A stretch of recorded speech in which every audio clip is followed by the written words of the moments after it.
A group of specialists propose we could utilize existing quantum figuring strategies to construct huge telescope clusters the size of whole planets. These hypothetical observatories could permit us to look significantly further into profound space and resolve distant focuses in a lot higher goal. Something that could reform galactic imaging. The group drove by Zixin Huang at Macquarie University in Australia contends in a yet-to-be peer-checked on paper spotted by New Scientist.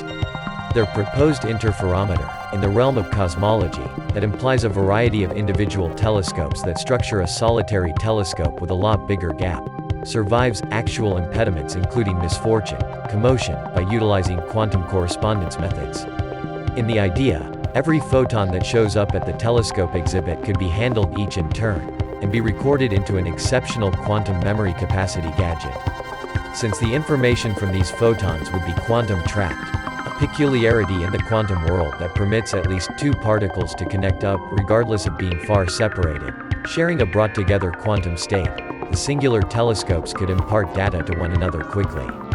The last picture this cycle would make may as yet be filled with mistakes and errors, which is where self-amending quantum PCs come in. As per past exploration, quantum PCs would hypothetically have the option to address their own blunders without running any mathematical recreations, in contrast to an old-style PC. Obviously, the possibility of a planet-sized quantum telescope isn't substantially more than a thrilling thought at the present time, an idea of what quantum PCs might on one day at some point be prepared to do. There are a lot more provokes that should be tended to for a planet-sized gadget. However, this is a decent initial step, Huang told New Scientist.